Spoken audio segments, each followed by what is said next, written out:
good morning, or maybe afternoon or evening, depending on where you're joining us from. I'm thrilled to be speaking with you today at SANS's first ever AI Cybersecurity Summit.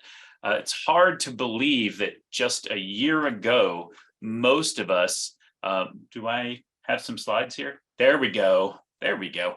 So it's hard to believe. Just a year ago, like a lot of us were probably just rolling our eyes at the phrase AI for cybersecurity. I know many of us, maybe even some of you, our first thought was, you mean machine learning, right? But now AI has kind of exploded practically everywhere, but including cybersecurity in just a few short months. It's crazy to see how much impact AI is already having.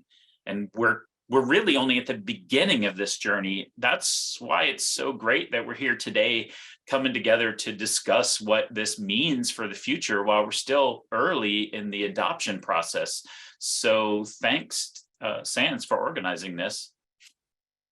Before we get started, just a little about myself. My name is Doc Brown, as Rob says. I work for Splunk as a member of our Surge cybersecurity research team. I've been in the security field for a long time now, so long that I don't even usually say the exact number of years because I can't remember that many. Some of you may know some of my previous work. It's here on the slide, but as that last bullet says, I'm terrible at talking about myself, so let's just move on.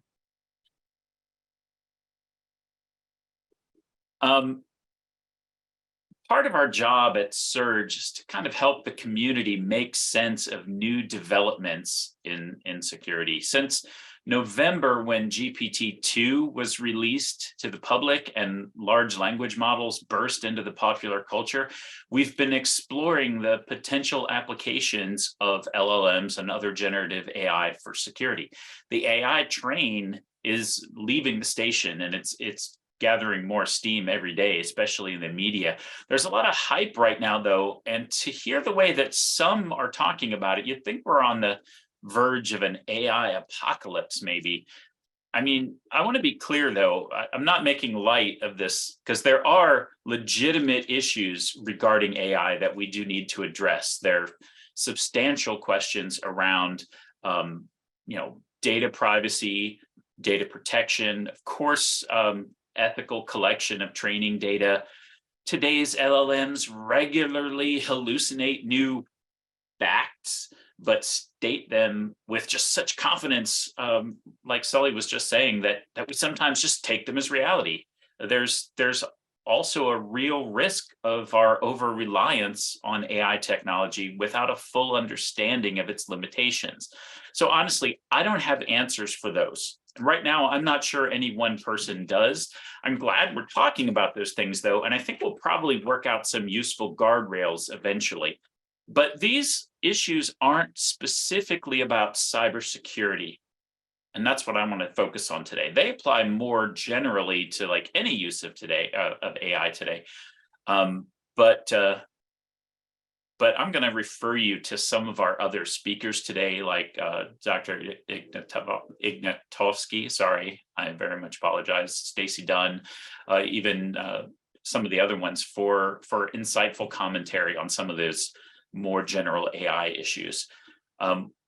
While some in the media, though, do take a more balanced approach to evaluating LLMs and their impact on the cybersecurity field, like an awful lot of them focus more on the negatives, especially when it comes to fanning our fears about a sudden wave of super attackers, or that will be put out of our jobs because of AI. I call this the "if we bleed, it leads" trap. These articles are designed to exploit our fear, uncertainty, and doubt surrounding the new technology as a way to get clicks and drive revenue. So it's good for their bottom line, I suppose, but it's bad for us, and it's bad for the security community as a whole. So here we have just a few examples of some of the headlines, some of them are more FUD-laden than others, but they all are kind of taking advantage of the anxiety that a lot of us feel about AI right now. Like, we're all doomed.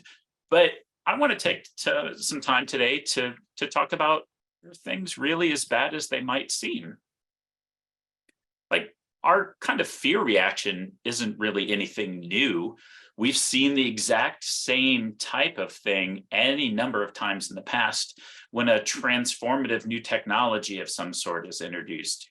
Like when Gutenberg's printing press became available in the mid 15th century, there was concern from a lot of fronts. And I should say, by the way, my wife, who is a historian, will tell me that I'm oversimplifying things and not everyone believed all these things. And that is 100% true.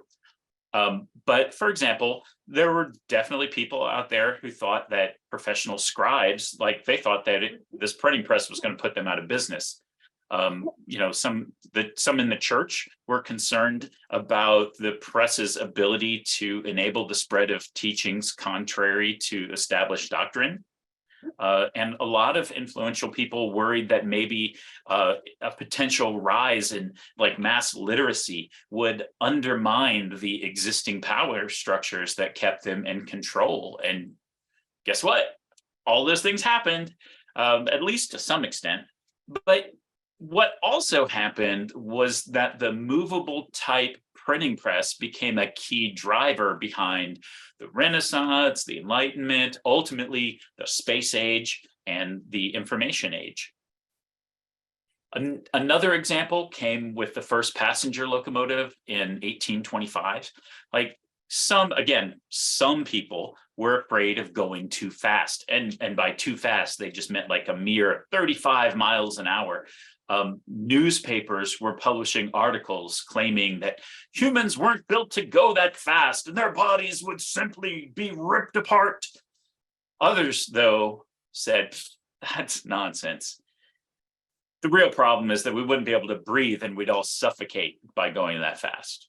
Like clearly none of these things happen. And again, railroads led directly to things like the Industrial Revolution and ultimately to Amazon Prime.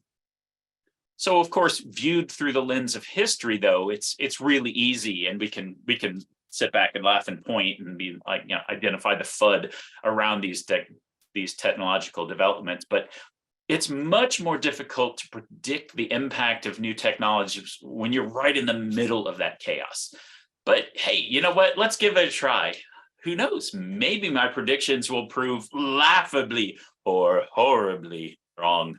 It's the excitement of not knowing. One of the biggest concerns about AI and cybersecurity, and it has been mentioned here once or twice today and several times in the Slack, is that maybe we're going to automate ourselves out of our jobs. So there will be workers who have to change their roles due to AI and large language models, but not many of them are probably going to be in cybersecurity. Cybersecurity already has negative unemployment. There are far more jobs available than people to do them. And the gap grows every year. And with so many unfilled cybersecurity positions, I'm not really worried that we will end up not having enough jobs to go around. Like, sure, some of these things will become partially or even automated fully, but a lot of that will be like what we consider drudge work, not necessarily the fun stuff. So take reversing. I mean, no one really complains that decompiling assembly code to C source is taking away jobs. It's a reversing function that usually we're happy to automate because it makes us faster and more efficient. AI can take this a bit farther, maybe explaining the workings of a function in plain English, but for now, it's still up to the human to figure out, why it works that way and what the adversary hoped to accomplish by creating that. Computers can help us there too, but these are usually more difficult things to do well. Like AI still needs competent human supervision, especially in cybersecurity, where we're dealing with deceit and trickery and malicious intent. So things like prompt injection, jailbreaking, and do anything now attacks highlight just how far AI is from being able to deal with deception reliably. Sure, we humans have our issues with that too, but at least we've got like 200,000 years of experience on our side. Giving A plus even, or giving AI even a C plus here is probably being a little bit too optimistic.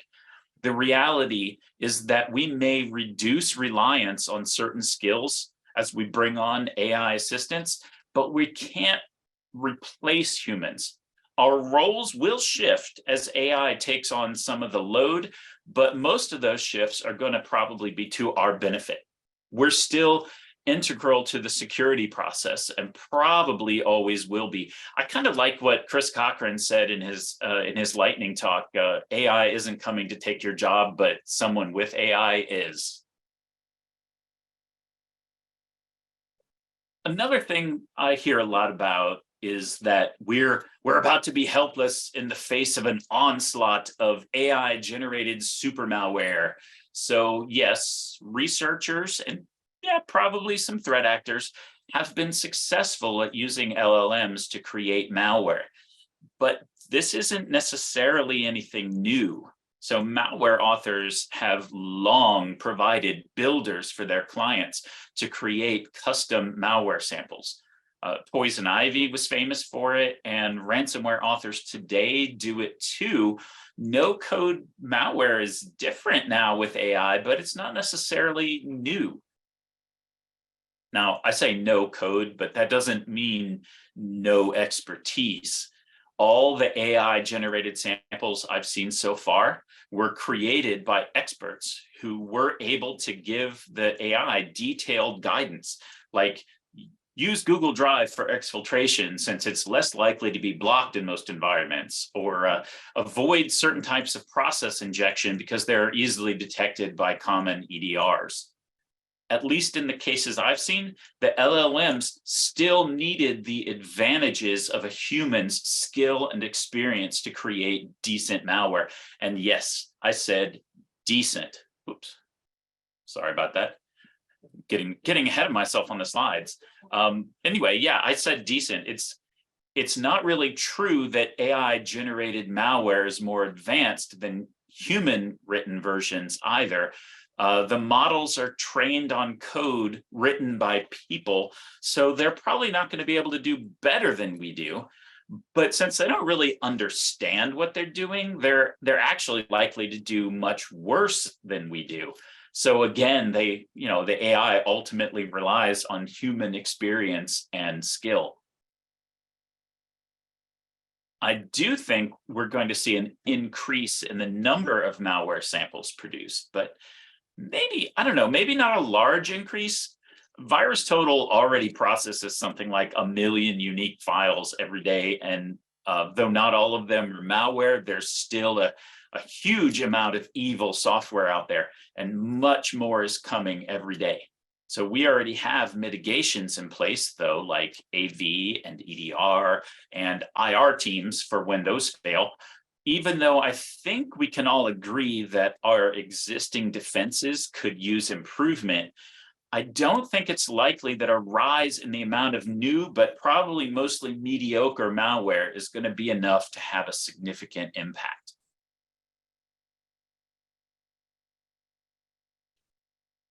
The concern I hear about the most, though, is that AI is going to create like the so-called perfect fish.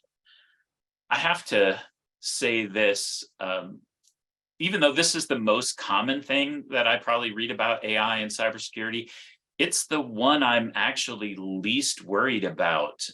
The idea is that once AI allows phishers to write emails free of spelling or grammatical errors, they'll all evade our defenses and we'll all be helpless to resist them. I'm sure we've all read more than our share of badly composed scam emails, but here's the thing. Spelling and grammar errors haven't been a reliable phish indicator for a really long time, if they ever were.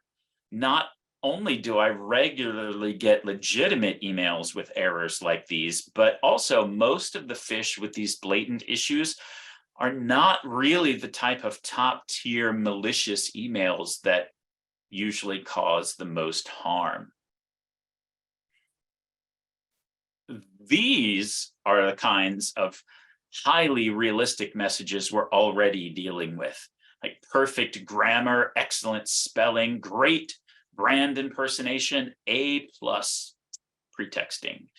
Sure, just by sheer numbers, most of the malicious emails we receive are not this good, but any threat actor who actually tries is already capable of producing some very convincing and effective emails. Kind of similar to my take on the malware thing, I think AI isn't going to magically create those superfish. At most, I think we can expect to see a shift in the typical caliber. So fewer lower quality messages and more mid or high quality ones.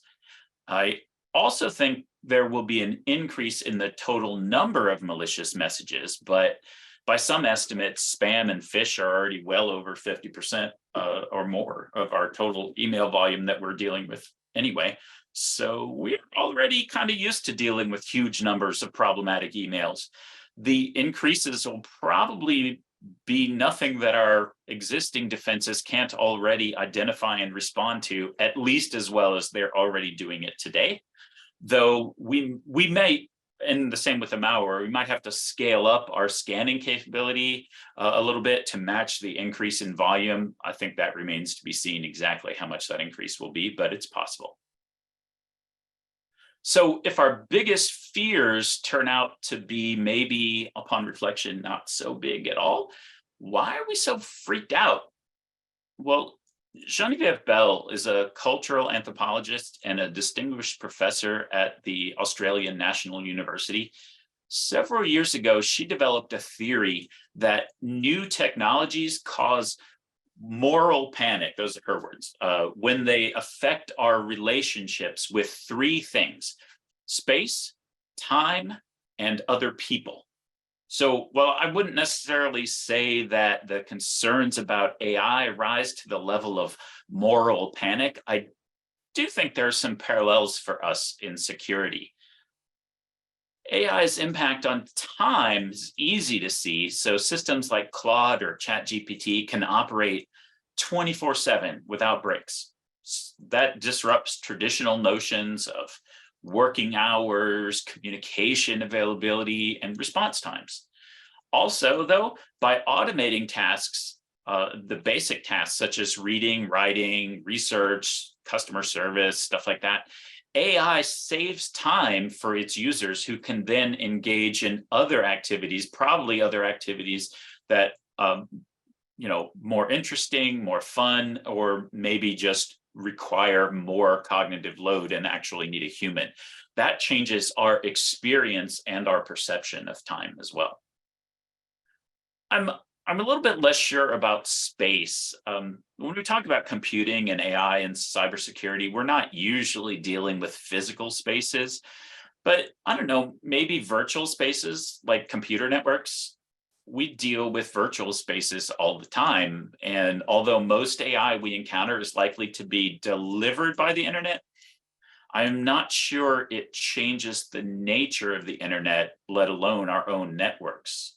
Maybe some of you have some thoughts on this, can drop them in the Slack. I've already said a couple times that I think we can reasonably expect an increase in the amount of malicious content delivered via these virtual spaces. But again, I'm not really sure if that's enough of an impact. And so maybe the space aspect doesn't quite line up, but the people aspect definitely does. So online, most communication happens via text, whether it's in emails or chats or social media or whatever.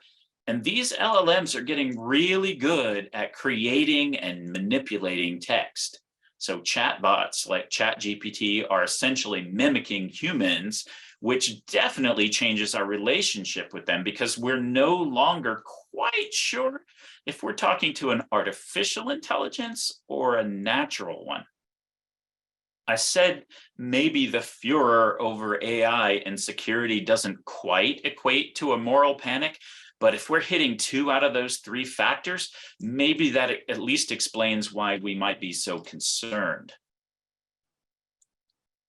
I think by now it's pretty clear that AI will have a big impact on cybersecurity, technology, probably society in general.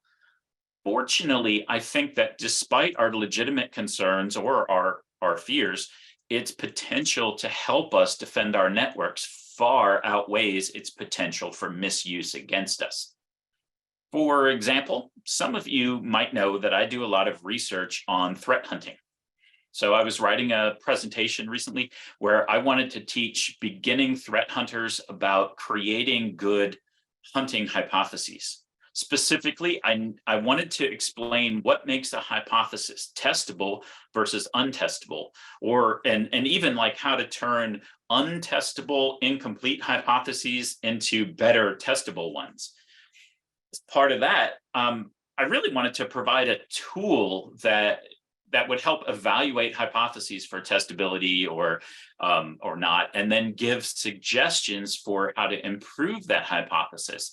And within just a few minutes, I was able to play around with ChatGPT, and I created a prompt that would help a hunter create good hypotheses. And it worked out, I think, way better than I really expected. I know there's a lot of words on the screen, so don't bother trying to read them all. You can read them later and get a copy of the slides.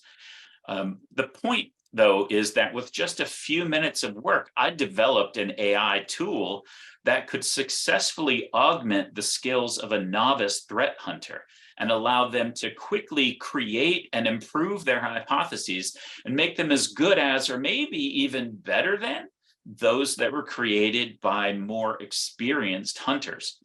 This is the kind of AI impact that I think we'll see more of. So after all that, I want to just leave you with a parting thought. I should warn you in advance, I'm about to juggle my metaphors with reckless abandon like a nightclub bartender in the middle of the Saturday night rush. If we just go by what we hear in the media about AI and security, I know things might look bad. But remember that we're still in the middle of the change. That's always when things seem the bleakest. New advancements are coming at us fast and hard, like almost every day. It's a full-time job just to keep up with the current state of AI in cybersecurity, let alone, AI in general, and let alone even further looking ahead to see what's coming. It's very difficult to see the forest with all these stupid trees in our way. I've written before about the attacker's dilemma, which is a way of thinking about the defender's natural advantages and exploiting them in such a way as to make the attacker's jobs much more difficult. Sure, AI has the potential to make some things easier or more efficient for the threat actors, but it can also do the same for us. A rising tide floats all boats. But because we control the harbor, playing field, whatever, we can strategize and plan the ways that AI will benefit us more than it helps our adversaries. So if there's one thought that I would like to leave you with today, it's this. Although it may sometimes seem that our AI future is destined to be a bleak dystopian hellscape, I'm actually much more hopeful. The machines are not rising up against us, but if we're careful, if we can solve some of these challenges that we've been speaking about today, not only in my talk, but in the other talks as well, things about privacy and equity and fairness, if we can take the time to carefully consider the best strategies for using AI and security, I don't think the machines are rising up. I think they're lifting us up so that we can achieve more. And with that, thank you.